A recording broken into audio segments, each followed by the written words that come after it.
Hi Hi. Chantel, how are you doing Hi. today? I'm doing okay. How are you? I'm great. So what brought you in today? I just wanted to discuss, mainly like I've been feeling a little depressed, just trying to get some clarity in my life, try to get a little bit of guidance, try to figure out how to organize my life as a whole because I'm not feeling my best self. Your best self. Yeah. What how would you define your best self? What exactly are you trying to get as far as your best self? Do you think is it like work wise, a different kind of job? Like what exactly do you see as far as like best life? Well, I pretty much have my goals written down. Mm-hmm. And at one point, I had like a plan for myself and I was headed in that direction. But sometimes I feel a little discouraged with the amount of work that I have. The workload on my hands right now. Just me being a single parent, me living alone with my kid. I have a child and, I'm the only one providing financially for my son. So, it's really a lot for me. And sometimes I just don't even want to go forward.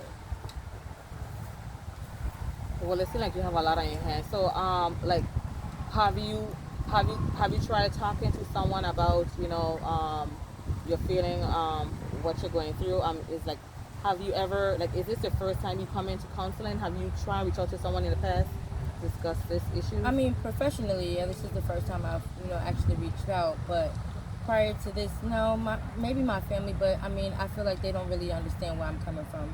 Everybody has their own points of views, and they try to incorporate what their lives are in comparison to mine, and it just doesn't mesh well. So I feel like it's just like an ongoing, like a merry-go-round.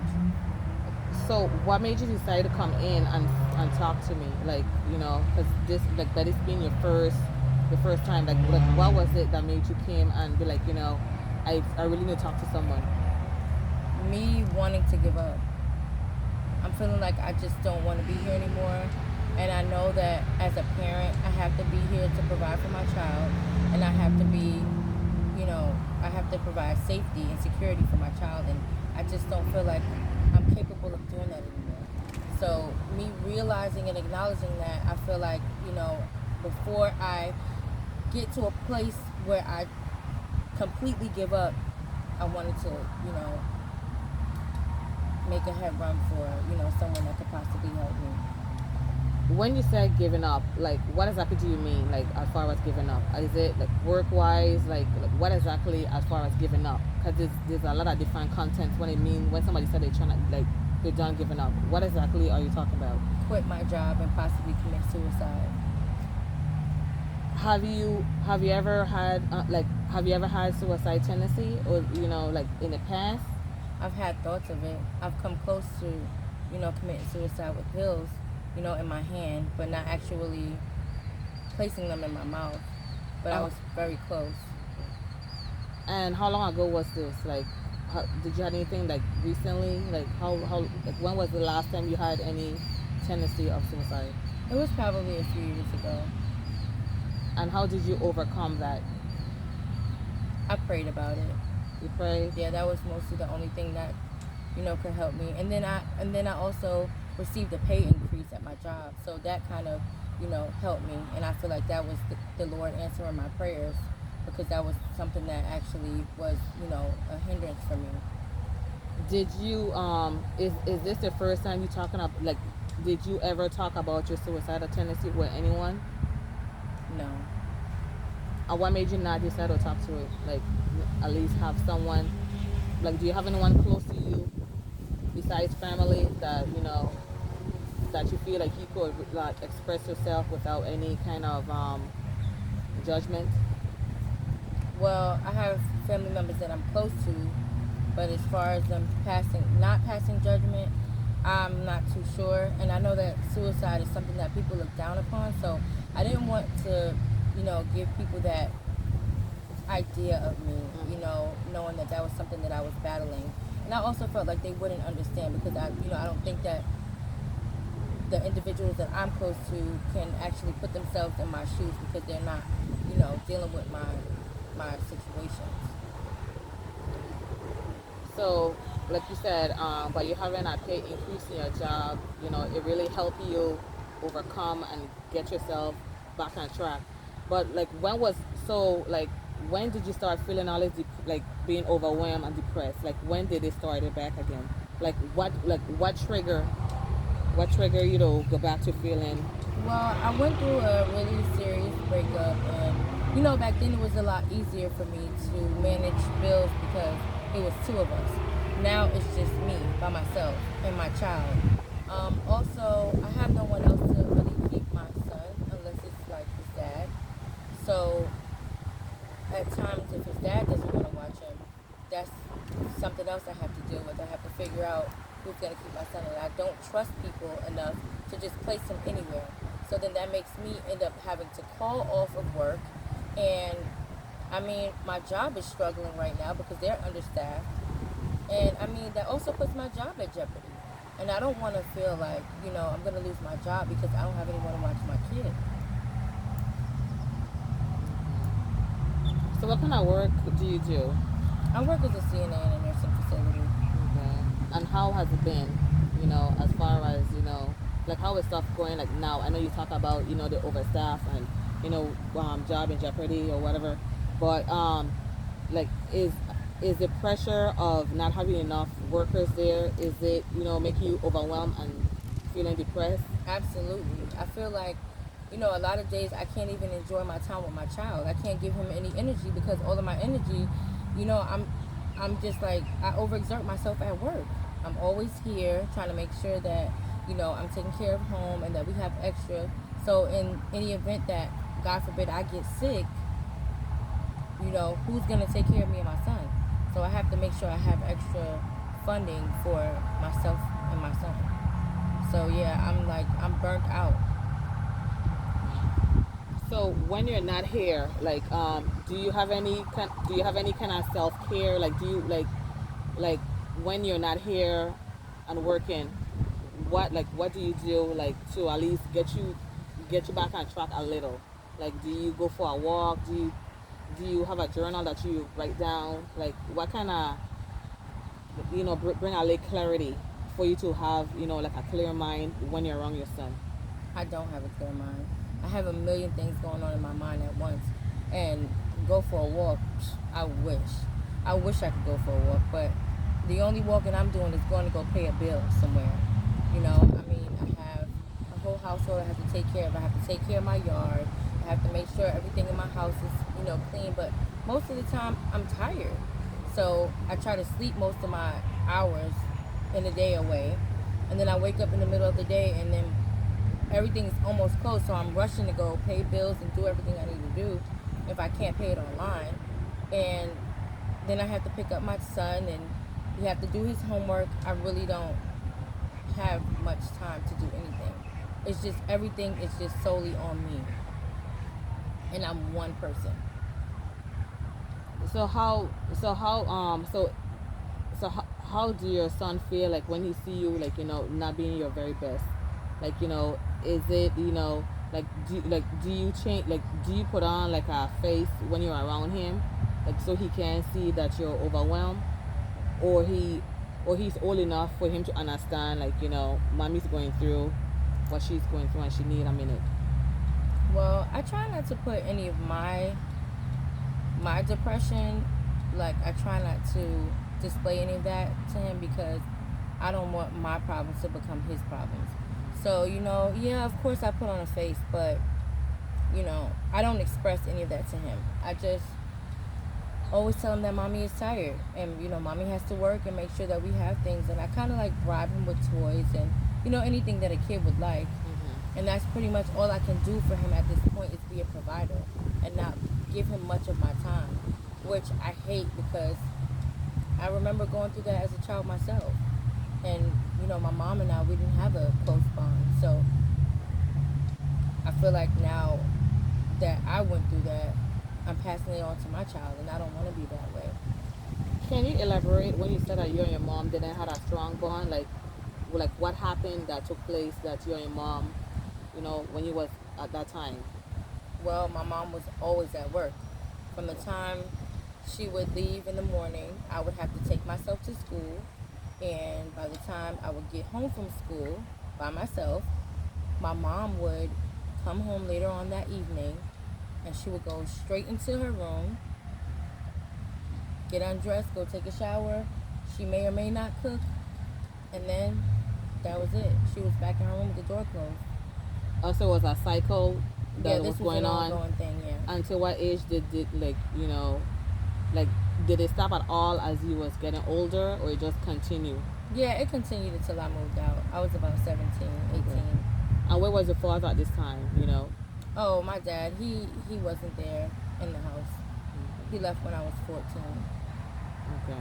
So how did that make you feel of not having someone to like how is the relationship with your dad? Like were you able to express your feelings like of you and your mom relationship? Well, no, like my dad didn't really, he wasn't as involved as he should have been. I don't think financially he could have been because he wasn't working himself. Um, with my mom constantly being at work, it just gave me a sense of independence. I had to, provide for myself. I had to figure out how to do things on my own. The only thing that she really did was provide financially.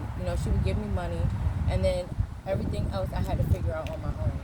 So it was almost like I really didn't have a mom, but I knew that she was my mom, if that makes sense. But I did everything else for myself.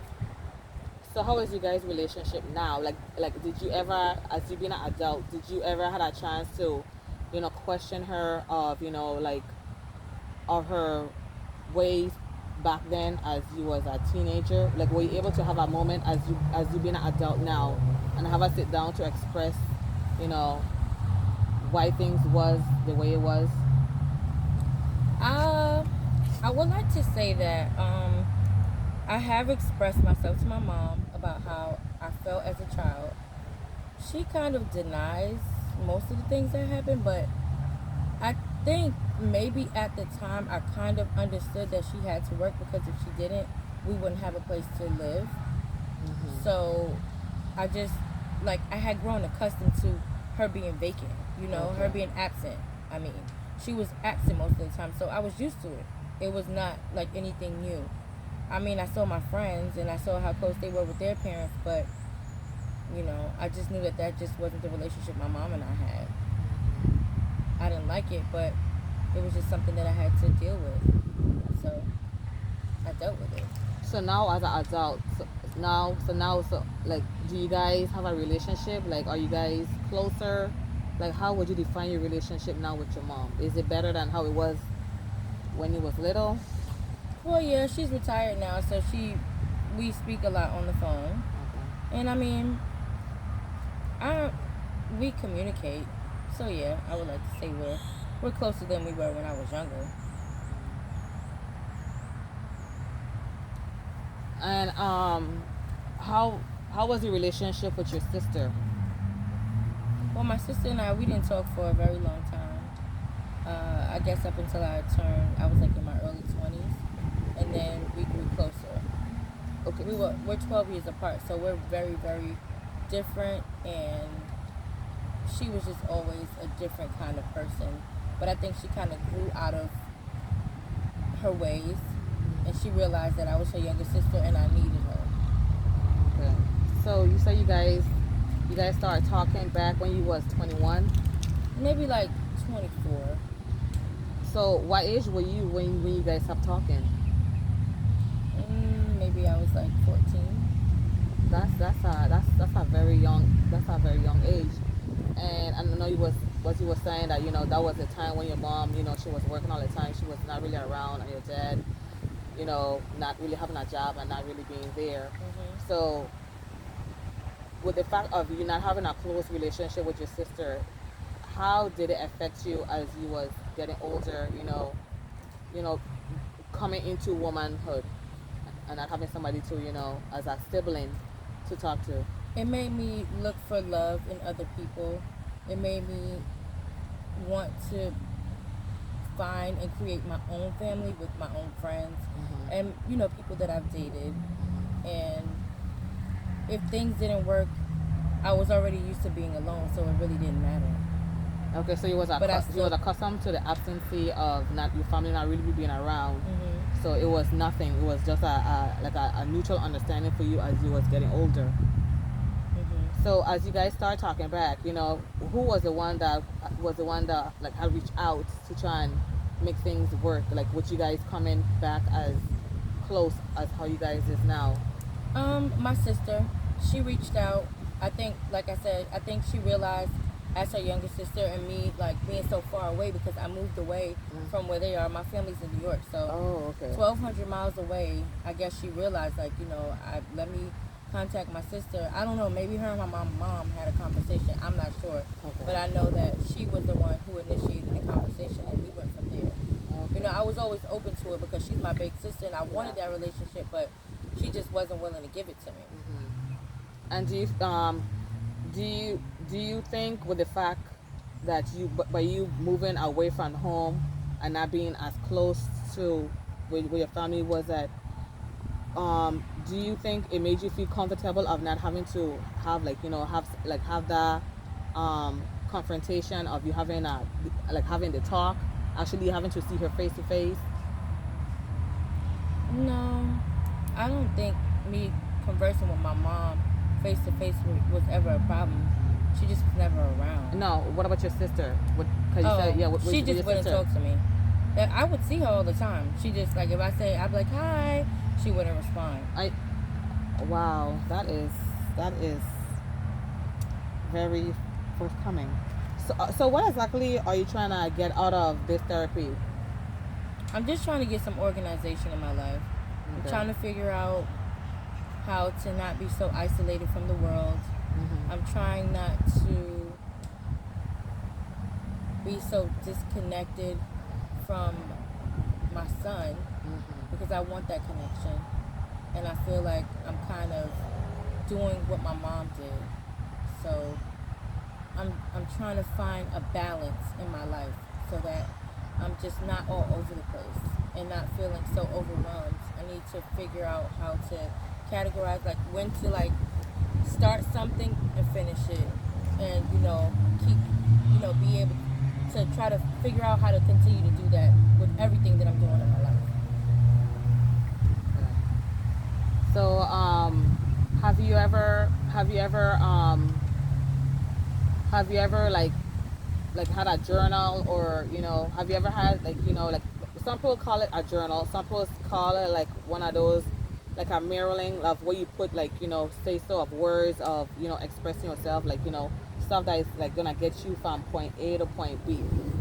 Have you, Um, where are you at now as far as coming to as far as organization and focusing on one thing, trying to get over this obstacle to this obstacle? well, I'm always doing 1,000 things at one time, but I don't have a journal because I'm always afraid somebody's gonna find it, and I don't want people to know too much about me, like my thoughts or anything. But with the fact that the fact that you said you stay at home, I mean, you live by yourself, just you and your son or whatever. Like, do you think you'll be open to just even if you choose not to have a journal, it could be like regular sticky notes of you just writing your common thoughts out and just having it just posted like wherever in your house, and be able to reflect and be okay, I'm gonna try and I'm gonna start with right here, then I'm gonna and until you get comfortable with be able to write down a whole phrase paragraph into a book. Well, I guess I never really thought about that, but I don't know. I'm just so paranoid. I never really write things down. I keep everything to myself. Okay. So okay, as far as paranoid, like what made you be so paranoid? Because I know you say you thinking like people might gonna take your stuff and read your stuff, but like what exactly makes you like? Have you always been paranoid, or was this something that just came out of the blue with you? Like, I would say me telling people personal things about me and then them trying to throw it back in my face okay, to make me feel ashamed of what I okay, told them. okay, okay, I guess I never really want to give anybody the upper hand of knowing too much about me, like my weaknesses, to be okay, able to use that against me. okay. But coming to therapy is different as far as somebody using weakness, because in therapy, therapy counseling, everything is confidential. You know, it's in house. Is no one gonna repeat what's, any kind of information or whatnot. So you find this as a safety net instead of having like a journal or any kind of paper trail of someone having access to. Definitely. So actually having somebody talking to somebody in the open without any kind of audio, just any kind of documentation, you're okay with that instead of having actual like documentation of anything that somebody could go back and repeat. Yes, and not only that, but because I feel like because you don't know me, I can tell you everything from my perspective. Okay. How I view things, you can't say, well, your sister said or your mom said. I can just pretty much tell you how I'm feeling, and you can pretty much sum everything up and come up with your own, conclusion as to what you think and how you feel about everything that I'm saying. Okay. Well, we're gonna be working on a couple short-term goals, and then we're gonna see how you adjust to those, and then we're gonna move forward as far as long-term. But for short-term goals, I want you to try and meet back with me, like once a week, until as a stepping point in us trying to get you to feel more comfortable being able to have a journal or just have something for you to keep track of when you're feeling down or whatever. You could always write it down and be able to reflect on that. And then from there, if you want to get further in therapy, we could set up another evaluation, just to see how you have came from point A to B. Okay. Is that something you think you'll be interested in? Yes. Okay. Well, it was nice to meet you, Chantel. Thank you. I hope you have a great day. Thank you too.